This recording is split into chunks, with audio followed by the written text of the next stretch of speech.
I shall dwell briefly on these extraordinary experiences on account of their possible interest to students of psychology and physiology, and also because this period of agony was of the greatest consequence on my mental development and subsequent labours. But it is indispensable to first relate the circumstances and conditions which preceded them, and in which might be found their partial explanation. From childhood, I was compelled to concentrate attention upon myself. This caused me much suffering, but to my present view, it was a blessing in disguise, for it has taught me to appreciate the inestimable value of introspection in the preservation of life, as well as a means of achievement. The pressure of occupation and the incessant stream of impressions pouring into our consciousness through all the gateways of knowledge make modern existence hazardous in many ways. Most persons are so absorbed in the contemplation of the outside world that they are wholly oblivious to what is passing on within themselves. The premature death of millions is primarily traceable to this cause. Even among those who exercise care, it is a common mistake to avoid imaginary and ignore the real dangers. And what is true of an individual also applies more or less to a people as a whole. Witness in illustration the prohibition movement. A drastic, if not unconstitutional measure, is now being put through in this country to prevent the consumption of alcohol. And yet, it is a positive fact that coffee, tea, tobacco, chewing gum, and other stimulants, which are freely indulged in even at the tender age, are vastly more injurious to the national body, judging from the number of those who succumb. So, for instance, during my student years, I gathered from the published necrologues in Vienna, the home of coffee drinkers, that deaths from heart trouble sometimes reach 67% of the total. Similar observations might probably be made in cities where the consumption of tea is excessive. These delicious beverages superexcite and gradually exhaust the fine fibers of the brain. They also interfere seriously with arterial circulation and should be enjoyed all the more sparingly as their deleterious effects are slow and imperceptible. Tobacco, on the other hand, is conducive to easy and pleasant thinking and detracts from the intensity and concentration necessary to all original and vigorous effort of the intellect. Chewing gum is helpful for a short while, but soon drains the glandular system and inflicts irreparable damage, not to speak of the revulsion it creates. Alcohol in small quantities is an excellent tonic, but is toxic in its action when absorbed in larger amounts, quite immaterial as to whether it is taken in as whiskey or produced in the stomach from sugar.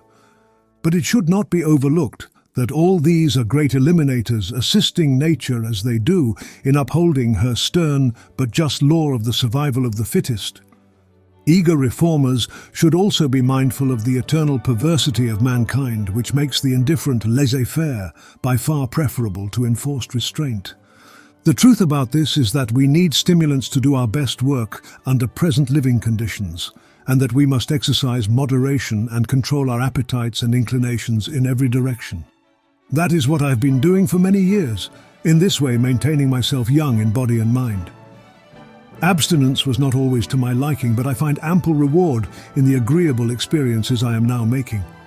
Just in the hope of converting some to my precepts and convictions, I will recall one or two. A short time ago, I was returning to my hotel. It was a bitter cold night, the ground slippery, and no taxi to be had. Half a block behind me followed another man, evidently as anxious as myself to get under cover. Suddenly my legs went up in the air. In the same instant there was a flash in my brain. The nerves responded, the muscles contracted. I swung through 180 degrees and landed on my hands. I resumed my walk as though nothing had happened when the stranger caught up with me. "How old are you?" he asked, surveying me critically. "Oh, about 59, I replied. "What of it?" "Well," said he, "I have seen a cat do this, but never a man. About a month since I wanted to order new eyeglasses and went to an oculist who put me through the usual tests. He looked at me incredulously as I read off with ease the smallest print at considerable distance. But when I told him that I was past 60, he gasped in astonishment. Friends of mine often remark that my suits fit me like gloves, but they do not know that all my clothing is made to measurements which were taken nearly 35 years ago and never changed. During this same period, my weight has not varied 1 pound. In this connection, I may tell a funny story. One evening in the winter of 1885, Mr. Edison, Edward H. Johnson, the president of the Edison Illuminating Company, Mr. Batchelor, manager of the works, and myself, entered a little place opposite 65 Fifth Avenue, where the offices of the company were located. Someone suggested guessing weights, and I was induced to step on a scale. Edison felt me all over and said, "Tesla weighs 152 pounds to an ounce," and he guessed it exactly. Stripped, I weighed 142 pounds, and that is still my weight. I whispered to Mr. Johnson, "How is it possible that Edison could guess my weight so closely?" "Well," he said, lowering his voice, "I will tell you confidentially, but you must not say anything. He was employed for a long time in a Chicago slaughterhouse where he weighed thousands of hogs every day. That's why. My friend, the Honourable Chauncey M. Depew, tells of an Englishman on whom he sprung one of his original anecdotes and who listened with a puzzled expression but, a year later, laughed out loud. I will frankly confess it took me longer than that to appreciate Johnson's joke. Now, my well-being is simply the result of a careful and measured mode of living, and perhaps the most astonishing thing is that 3 times in my youth I was rendered by illness a hopeless physical wreck and given up by physicians. More than this, through ignorance and light-heartedness, I got into all sorts of difficulties, dangers and scrapes from which I extricated myself as by enchantment. I was almost drowned a dozen times, was nearly boiled alive and just missed being cremated. I was entombed, lost and frozen. I had hairbreadth escapes from mad dogs, hogs and other wild animals. I passed through dreadful diseases and met with all kinds of odd mishaps, and that I am hale and hearty today seems like a miracle. But as I recall these incidents to my mind, I feel convinced that my preservation was not altogether accidental. An inventor's endeavour is essentially life-saving. Whether he harnesses forces, improves devices, or provides new comforts and conveniences, he is adding to the safety of our existence. He is also better qualified than the average individual to protect himself in peril, for he is observant and resourceful. If I had no other evidence that I was, in a measure, possessed of such qualities, I would find it in these personal experiences. The reader will be able to judge for himself if I mention 1 or 2 instances. On one occasion, when about 14 years old, I wanted to scare some friends who were bathing with me.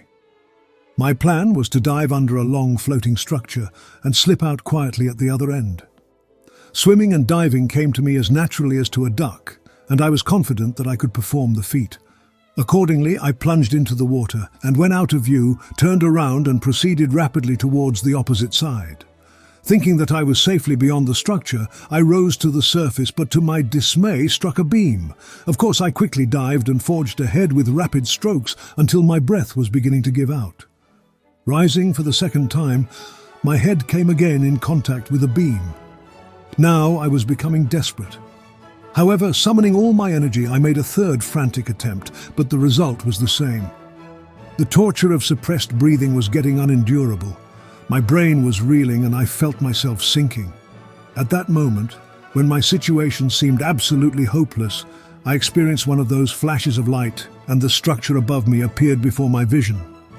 I either discerned or guessed that there was a little space between the surface of the water and the boards resting on the beams, and with consciousness nearly gone, I floated up, pressed my mouth close to the planks, and managed to inhale a little air, unfortunately mingled with a spray of water which nearly choked me. Several times I repeated this procedure as in a dream until my heart, which was racing at a terrible rate, quieted down and I gained composure. After that I made a number of unsuccessful dives, having completely lost the sense of direction, but finally succeeded in getting out of the trap when my friends had already given me up and were fishing for my body. That bathing season was spoiled for me through recklessness, but I soon forgot the lesson, and only 2 years later I fell into a worse predicament. There was a large flour mill with a dam across the river near the city, where I was studying at that time. As a rule, the height of the water was only 2 or 3 inches above the dam, and to swim out to it was a sport not very dangerous, in which I often indulged. One day I went alone to the river to enjoy myself as usual. When I was a short distance from the masonry, however, I was horrified to observe that the water had risen and was carrying me along swiftly. I tried to get away, but it was too late. Luckily, though, I saved myself from being swept over by taking hold of the wall with both hands. The pressure against my chest was great, and I was barely able to keep my head above the surface. Not a soul was in sight, and my voice was lost in the roar of the fall. Slowly and gradually I became exhausted and unable to withstand the strain longer. Just as I was about to let go, to be dashed against the rocks below, I saw in a flash of light a familiar diagram illustrating the hydraulic principle that the pressure of a fluid in motion is proportionate to the area exposed, and automatically I turned on my left side. As if by magic, the pressure was reduced, and I found it comparatively easy in that position to resist the force of the stream. But the danger still confronted me.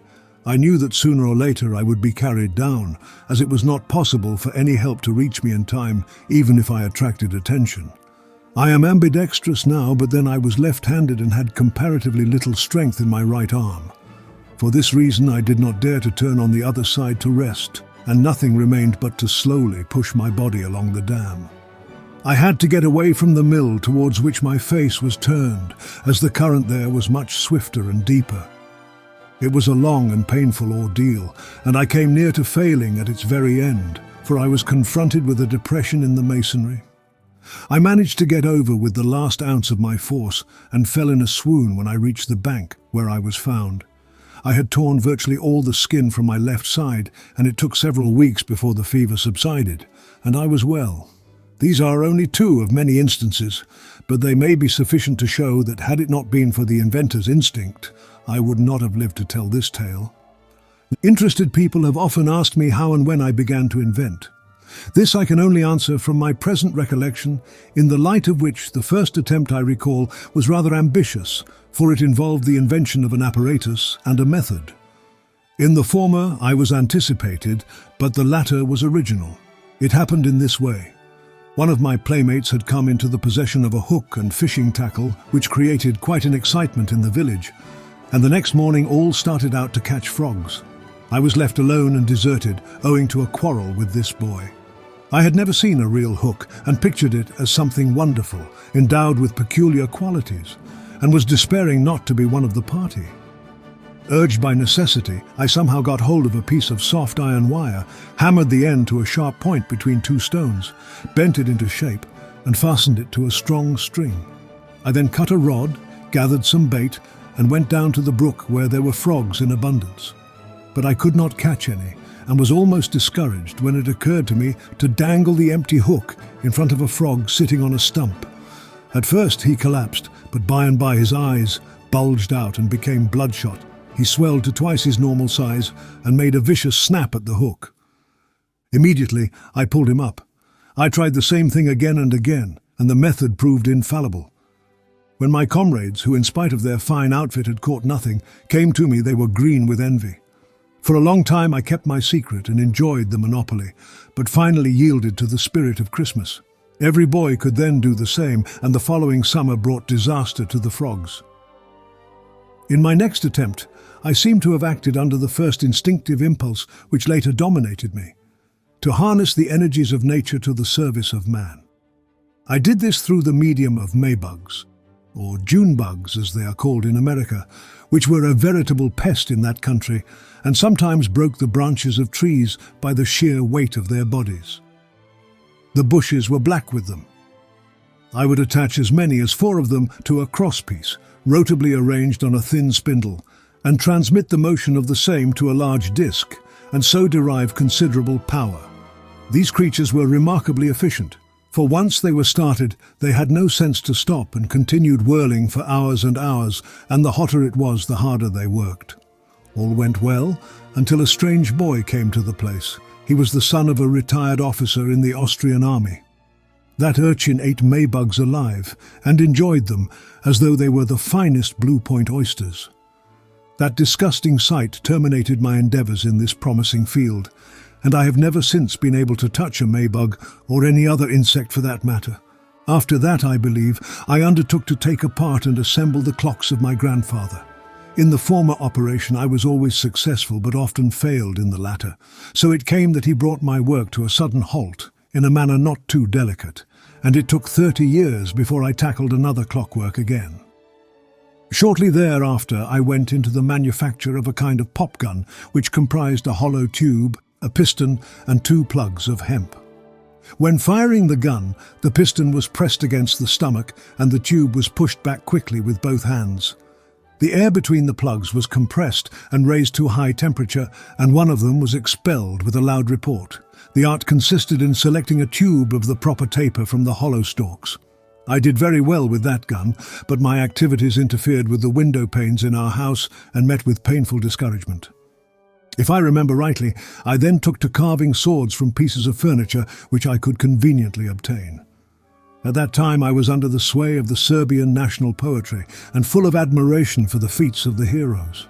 I used to spend hours in mowing down my enemies in the form of corn stalks, which ruined the crops and netted me several spankings from my mother. Moreover, these were not of the formal kind but the genuine article. I had all this and more behind me before I was 6 years old, and had passed through 1 year of elementary school in the village of Smiljan, where I was born. At this juncture we moved to the little city of Gospic nearby. This change of residence was like a calamity to me. It almost broke my heart to part from our pigeons, chickens and sheep, and our magnificent flock of geese which used to rise to the clouds in the morning and return from the feeding grounds at sundown in battle formation, so perfect that it would have put a squadron of the best aviators of the present day to shame. In our new house, I was but a prisoner, watching the strange people I saw through the window blinds.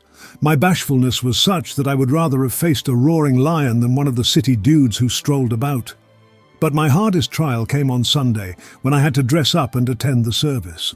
There I meet with an accident, the mere thought of which made my blood curdle like sour milk for years afterwards. It was my second adventure in a church. Not long before, I was entombed for a night in an old chapel on an inaccessible mountain, which was visited only once a year. It was an awful experience, but this one was worse. There was a wealthy lady in town, a good but pompous woman who used to come to the church gorgeously painted up and attired with an enormous train and attendants. One Sunday, I had just finished ringing the bell in the belfry and rushed downstairs when this grand dame was sweeping out, and I jumped on her train.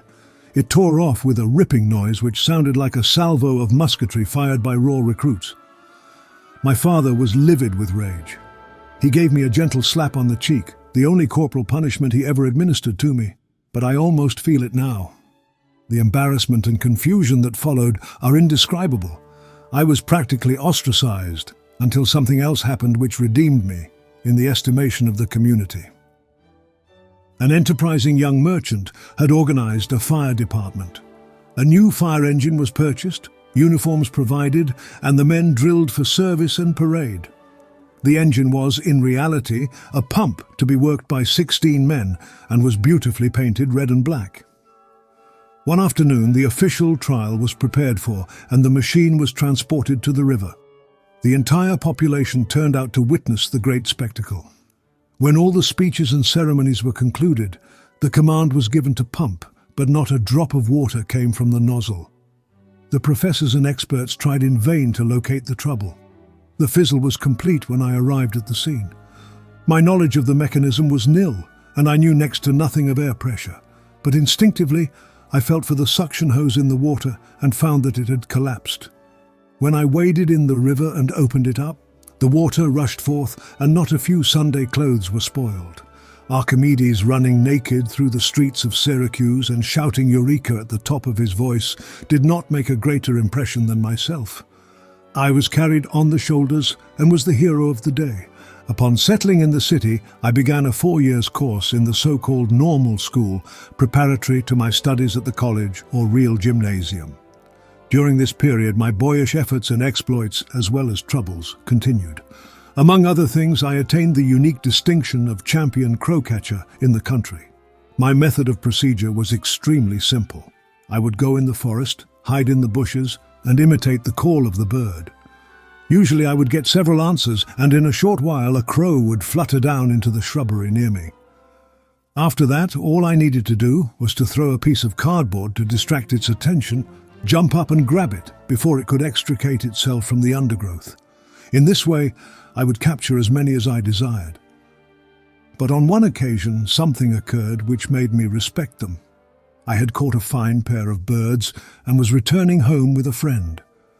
When we left the forest, thousands of crows had gathered, making a frightful racket. In a few minutes, they rose in pursuit and soon enveloped us. The fun lasted until all of a sudden, I received a blow on the back of my head which knocked me down. Then they attacked me viciously.